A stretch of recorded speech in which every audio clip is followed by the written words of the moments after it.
नमस्ते। थर्ड आई में आपका स्वागत है। आप सब देशवासियों को, देश के बाहर रहने वाले, देश में रहने वाले और सारे स्पोर्ट्स प्रेमी को बहुत बहुत बधाई। कल भारत ने एक बड़ी जीत हासिल की। भारत की महिला क्रिकेट टीम ने वर्ल्ड कप वनडे जो होता है उसको जीता। बड़ी उपलब्धि, और बड़ी उपलब्धि इसलिए कि हाल के दिनों में जो महिला स्पोर्ट्स पर्सन के साथ देश में हो रहा था उस पर यह बहुत बड़ी राहत, मरहम और एक बड़ा सुखद अनुभव। मुझे लगा कि थर्ड आई में और कुछ इसके अलावा करने लायक है नहीं, और मुझे लगता है कि जो भी कोई भी न्यूज़ चैनल चलाते हैं, सोशल मीडिया पे, उनको इस पे अगर वो नहीं कर रहे हैं तो कहीं ना कहीं ठीक नहीं है। तो इस पे थोड़ा सा इसलिए भी आपसे बता दूं, लखनऊ में रहने की वजह से वुमेन क्रिकेट जो है उसका एक बहुत गहरा नाता लखनऊ से रहा है। मैं इसके 2-3 हिस्सों में लखनऊ से connection, world cup, women world cup, present team और फिर एक दो चुभती हुई बात भी कहूँगा, लेकिन वो अंत में कहूँगा। आज अच्छा दिन है इसलिए कोई ऐसी बात से शुरुआत नहीं कर रहा हूँ। लखनऊ में एक संस्था बनी थी, women cricket association of India, और महेंद्र कुमार शर्मा साहब उसके सेक्रेटरी थे। महेंद्र कुमार शर्मा साहब की बात मैं इसलिए कर रहा हूँ कि उनके छोटे भाई जितेंद्र कुमार शर्मा थे। जितेंद्र कुमार शर्मा मेरे साथ स्कूल में पढ़ते थे, फास्ट बॉलर थे।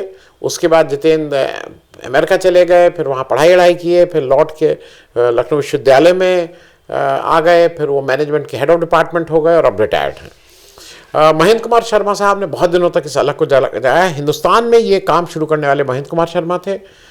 बाद में वो पूना चले गए थे और पूना में ही अब उनकी 1-2 वर्ष पहले उनकी डेथ हो गई है। ये वो दौर था जब लखनऊ में शीश महल भी चलता था। शीश महल देश की किसी भी मतलब रणजी ट्रॉफी, दिल्ली ट्रॉफी के बाद जो आज जिस तरह का आईपीएल का क्रेज़ है, कुछ कुछ उस तरह का क्रेज़ हुआ करता था शीश महल का। देश भर के नामी गिरामी क्रिकेटर आते थे। गर्मियों में होता था, गर्मी की छुट्टियों में, जून के महीने में, और सुबह होता था क्योंकि गर्मी ज़्यादा पड़ती थी। तो ये सुबह 6-6:30 बजे से शुरू होकर 12-1 बजे तक ये मैचेस होते थे। हम लोग लखनऊ में, और ख़ास करके मुझे इससे थोड़ा इसलिए नाता ज़्यादा है क्योंकि मैं जिस स्कूल में पढ़ता था, कॉलवेंट तालुकदास कॉलेज, लखनऊ में 2 ही टर्फ थी। मतलब जहाँ पे बाकी जगह उस समय क्रिकेट की, अगर आपको याद हो, जो सीरियस क्रिकेट हो वो या तो मैट पे खेला जाता था, लेकिन टर्फ विकेट आ गई थी। तो टर्फ 2 ही जगह थी। स्टेडियम में थी, उस समय सेंट्रल स्पोर्ट्स स्टेडियम बोलते थे, बाद में इसका नाम केडी सिंह बाबू स्टेडियम हो गया। और या मेरे स्कूल में था। मेरे स्कूल में भी टर्फ उन दिनों में था। शायद हिंदुस्तान के एक आध स्कूल रहे होंगे जहां टर्फ विकेट थी, उसमें से एक हमारा स्कूल था। और चाहे वो दुर्रानी हो, चाहे वो जैसमा हो, मतलब मैं हनुमंत सिंह हो, मैं उन लोगों के नाम ले रहा हूँ जो आते थे, स्टाइलिश प्लेयर। उनकी एक वो दिन भर आप अपने कॉलेज, भाई आपका स्कूल है तो आप दिन भर बैठ के उस आनंद, उस खेल का भी आनंद ले रहे हैं। हालांकि स्कूल की छुट्टियां रहती थी तो दिन भर आप वहाँ बैठे रहते थे। मुझे एक चीज़ और वाकया याद है। वो इसलिए याद है कि जब वुमेन क्रिकेट शुरू हुआ तो मुझे इसलिए याद है कि मेरे बहुत से दोस्त उस समय वुमेन क्रिकेट देखने इसलिए जाते थे कि एक कौतूहल था कि लड़कियां कैसे खेलती हैं। हम लोग के साथ का, जो मेरे साथ के लोग हैं, वो, मैं उस वाकये का ज़्यादा डिटेल नहीं बताऊंगा। रविंदर सिंह हम लोग के साथ पढ़ता था। रविंदर सिंह, स्टेडियम में मैच हो रहा था इंडिया न्यूजीलैंड का। न्यूजीलैंड की लड़कियां स्कर्ट पहन के खेलती थीं और वो बड़ा कौतूहल था उनका, बड़ा वो था। रविंदर सिंह के इंसिडेंट को जो लोग जानते हैं उस समय उनको याद आ जाएगा, मैंने सिर्फ एक संकेत दिया है। फिर ये जो खेल था, मुझे इसलिए भी याद है कि 1973 या 75 में, उसी समय, मतलब लखनऊ में पहला एक ये हुआ कि लखनऊ में द फर्स्ट नेशनल चैंपियनशिप हुई 1973 में। महेंद्र कुमार शर्मा इसके करता थे। 3 टीमें उसमें पार्टिसिपेट की, बॉम्बे, महाराष्ट्र, उत्तर प्रदेश, और यूपी की टीम में पूरे प्लेयर भी नहीं थे। तो जो बॉम्बे और महाराष्ट्र के जो एक्स्ट्रा प्लेयर थे उनको यहाँ से खिला के वो टीम कहीं से पूरी की जाती थी। ये बहुत कॉमन था। शीश महल में भी इस तरह की बातें होती रहती थी। जरा वुमेन वर्ल्ड कप की भी जानकारी एक बहुत सरसरी तौर पे, क्योंकि आज ये मौका ऐसा है कि इसकी जानकारी कर लीजिए, इंपॉर्टेंट है। ये ध्यान रखिएगा कि वुमेन वर्ल्ड कप की शुरुआत जो मेन वर्ल्ड कप था उससे पहले हो गई थी। 1973 में पहला वर्ल्ड कप ऑलरेडी खेला जा चुका था। मेन वर्ल्ड कप 1975 में शुरू हुआ। ये थोड़ा आगे पीछे चलता रहता था, बहुत वो नहीं था, पैसे की ज़रूरत होती, पैसा नहीं मिलता था वुमेन क्रिकेट में। 2005 में आईसीसी ने इन सबको मर्ज किया कि भाई ये सारे एक ही होंगे, सब आईसीसी के अंडर आए, इंडिया में भी बीसीसीआई के अंडर आए, और तब से ये थोड़ा ढर्रे पे आ गया। अब तक ये 13 बार हो चुका है। उस 13 बार में 7 बार ऑस्ट्रेलिया जीता है, 4 बार इंग्लैंड, 1 बार न्यूजीलैंड और 1 बार इंडिया। अब 13 अब तक हुआ है कल के वर्ल्ड कप का फाइनल को लेके। एक चीज़ इंपॉर्टेंट इसमें यह है कि 1997 के बाद इसमें कोई नई टीम नहीं आई है, और ये जो फॉर्मेट है जिसपे जो आजकल इंडिया 1978 से, पहले वर्ल्ड कप में इंडिया नहीं था, 78 से इंडिया लगातार खेल रहा है। 2000 से जो वर्ल्ड कप है इसमें नंबर ऑफ टीम फिक्स है, 8 टीम रहती हैं, सब एक दूसरे से खेलती हैं, राउंड रॉबिन जिसको बोलते हैं, और फिर उसमें जो क्वार्टर फाइनल, सेमीफाइनल और फाइनल का मैच होता है। इंडिया के लिए इसकी इंपॉर्टेंस ये है कि जब 2005 में पहली बार इंडिया फाइनल्स में पहुंचा, साउथ अफ्रीका में फाइनल हुआ था, लेकिन वहां पे ऑस्ट्रेलिया ने 215 रन 4 विकेट पे बनाए। ये सब 50 ओवर के मैचेस होते हैं ये ओडीआई वाले। भारत इसमें बुरी तरह से हारा, 117 रन कुल बना पाया, 46 ओवर में ऑल आउट हो गया था। फिर 2017 आया, और ये 2017 इंपॉर्टेंट है। ये इंग्लैंड में खेला जा रहा था मैच, और इंग्लैंड में जो इंग्लैंड की टीम थी वो 228 रन 7 विकेट पे 50 ओवर में बनाई थी। इसके जवाब में भारत ने 219 रन, उनसे 9 रन कम, 48.4 ओवर्स में ऑल आउट हो गई थी। मतलब अगर वैसे सोचिए 8 बॉल बाकी थी, जीत के लिए 10 रन चाहिए थे, और भारत नहीं जीत पाया था। इस बार क्या हुआ कि इस बार का मैं मैच का एक वो दे दूं, इस बार का मैच भी काफ़ी क्लिफ हैंग, अगर इसमें आप बहुत क्लोजली कर रहे हो तो जिसको कहते हैं ना कलेजा, कई बार मुंह में आ रहा था, और वो कलेजा मुंह में इसलिए आ रहा था कि कुल 31 मैच हुए थे। जो शुरुआत जहां से हुई, भारत के 6-7-8 टीमें हैं, तो हर वो 7 मैच होगा, मतलब एक अपना और बाकी 7 टीमों से। तो भारत ने पहला श्रीलंका से जीत लिया मैच, दूसरा मैच पाकिस्तान से जीत लिया, फिर उसका तीसरा मैच भारत का साउथ अफ्रीका से था, भारत वो मैच हार गया। चौथा मैच ऑस्ट्रेलिया से हार गया, 5वां मैच इंग्लैंड से हार गया। भारत 3 मैच लगातार इस वर्ल्ड कप में हारा था, साउथ अफ्रीका, ऑस्ट्रेलिया और इंग्लैंड से लगातार हारा था। फिर इसलिए मैं कह रहा हूं कि ये जो जैसे इस बार लग रहा था ना कि नियति ने, ये नेचर ने बना रखा था नहीं, भारत को दिखाना और बहुत सी चीजें प्रूव करनी थी। जो 24वां मैच था वो न्यूजीलैंड के साथ था हमारा, 28 अक्टूबर को, और उसमें भारत ने 340 रन बनाए 3 विकेट पे, 49 ओवर्स में। बारिश आ गई थी, और फिर रिवाइज उसमें न्यूजीलैंड 271 रन 8 विकेट खो के 44 ओवर में बना पाया था, और डीएलएस डकवर्थ लुइस वाला जो है, जिसका वो कैसे कैलकुलेट करता है ये आज तक किसी को नहीं समझ में आया है, उसके बिना पे भारत ये मैच जीत गया था। मैं एक बात और कर लूं क्योंकि वो भी एक इंपॉर्टेंट है। 28 अक्टूबर को कौन सेमीफाइनल में खेलेगा, इसके लिए बांग्लादेश और भारत के बीच मैच हुआ था। बांग्लादेश 119 रन 9 विकेट 27 ओवर का मैच था। शुरू में जब पहले बारिश आ गई, 50 से 27 ओवर किया गया, बांग्लादेश खेल लिया, 27 ओवर में 119 रन 9 विकेट पे बनाया, और फिर बारिश आ गई तो मैच 8.4 ओवर्स का ही हो पाया। हालांकि रिड्यूस हो गया था, लेकिन भारत उसमें 57 रन बना दिया था। मैच को अनफिनिश डिक्लेयर किया गया, और एक पॉइंट दोनों ने रिसीव किए थे।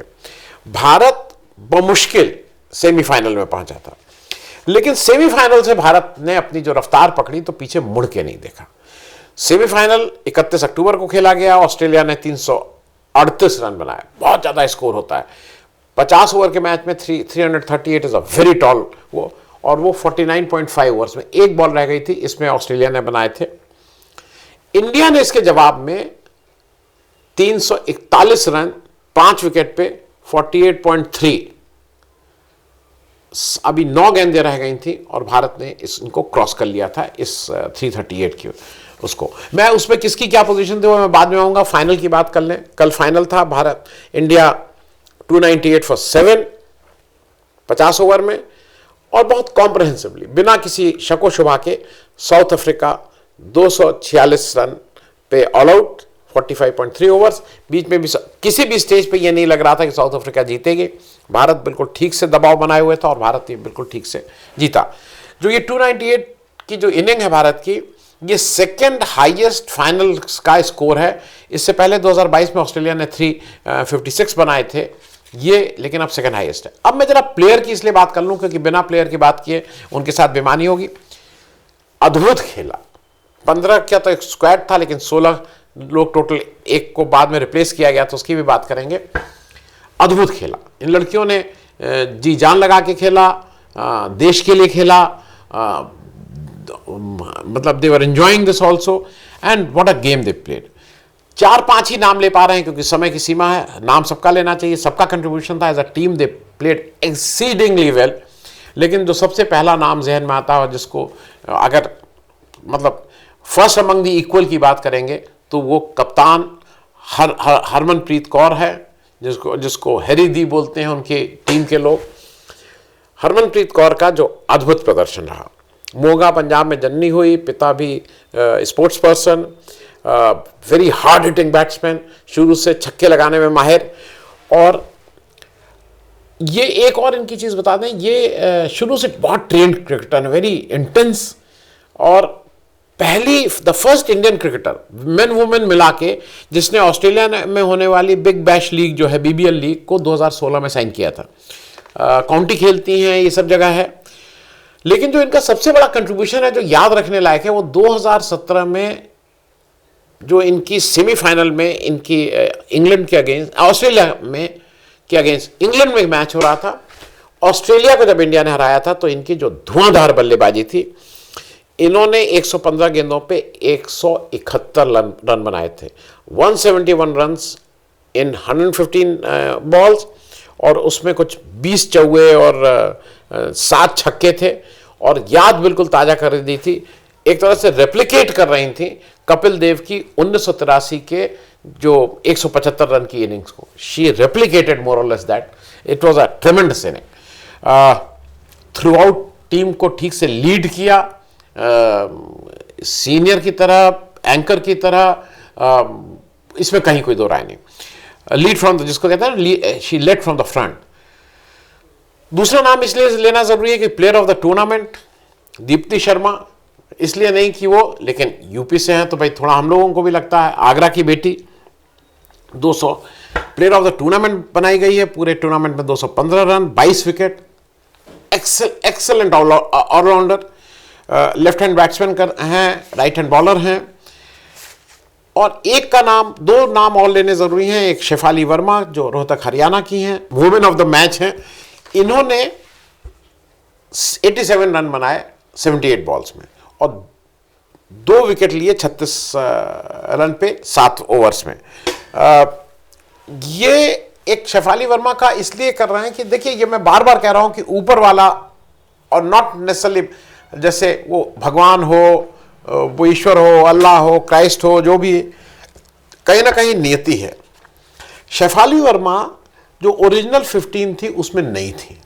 She never played at. जो लीग का इंडिया का आखिरी मैच था उसमें प्रतीका रावल को चोट लगी and she came as a replacement and she played the innings of her life.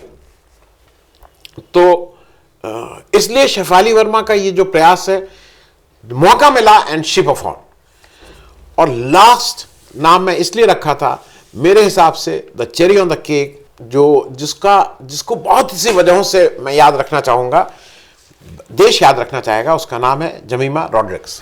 जमीमा Rodrigues का सेमीफाइनल में जब ऑस्ट्रेलिया के अगेंस्ट 127 रन की नॉट आउट की इनिंग जो है, वो हरदम देश याद रखेगा, क्योंकि अगर जमीमा वो इनिंग नहीं खेली होती तो शायद भारत फाइनल में नहीं पहुंचा होता। फाइनल तक पहुंचाने का टिकट का एक बड़ी जिम्मेदारी जमीमा ने निभाई थी। लेकिन ये बात मैं अब इसलिए यहाँ पे कहना ज़रूरी है कि जमीमा के साथ इस देश के जो ये राइट विंगर, जो ये ट्रोल आर्मी, उन्होंने जिस तरह का व्यवहार पहले किया था, 4 महीने पहले उसके पिता के, उन्होंने कोई खार जिमखाना में, वो क्रिश्चियन हैं, वो चर्च जाते हैं, उन्होंने कोई जलसा किया था वहाँ का, तो उस जलसा को लेके इन लोगों ने, उनको जो ट्रोलिंग हुई थी Jemimah, there was a time when Jemimah thought of leaving cricket, वो तैयार नहीं थी। माँ बाप ने कहा कि नहीं खेलना है, और वो बड़ा मुश्किल फिर उसने अपनी हिम्मत जुटाई, खेला। और अगर आपको याद हो, ये बहुत से लोगों को अच्छा नहीं लगा कि उसने जय श्री राम का नारा नहीं लगाया, नहीं तो अगर वो जय श्री राम तो लोग शायद ज़्यादा खुश होते। उसने अपने आराध्य क्राइस्ट का नाम उस दिन लिया था जब वो सेमीफाइनल जीती थी, और उसने अपने बल्ले से इन सारे ट्रोल्स का, इन सारे राइट विंगर्स का मुंह तोड़ जवाब दिया था कि किस तरह से उसको ट्रोल किया गया था। मैं ये बात इसलिए कह रहा हूं कि ये इतनी गंदी मानसिकता वाले लोग हैं। अभी जब उसने 24, इस फाइनल में भी उसने 24 रन बनाया, और जब उसका विकेट आउट हुआ है, तो जरा देख लीजिए ये राइट विंगर्स ने क्या किया है। मैं इसलिए लगा रहा हूं कि ये सब ऑफिशियल है। अगर ये कहीं और कोई देश होता तो इस तरह के राइट विंगर्स का क्या हाल होता है ये आप सोच सकते हैं। लेकिन भारत में तो गाली देना, जिस देश में सर्वोच्च पद पे बैठा हुआ व्यक्ति ही क्या क्या गाली महिलाओं को देता है, उसकी ये बानगी है। मैं एक चीज़ और कहूँगा कि ये पे पैरिटी है भारत में काफ़ी दिनों से। जो बीसीसीआई जो पैसा पुरुषों को देता है वही महिलाओं को देता है, ये अच्छी बात है। लेकिन एक चीज़ मैं ज़रा देखूँगा, T20 में बीसीसीआई ने एक स्पेशल पैसा दिया था 125 करोड़ जब T20 जीती थी भारत की टीम को। और जब अभी आईसीसी ट्रॉफी जीती थी अभी 2025 में, तब 58 करोड़ दिया था।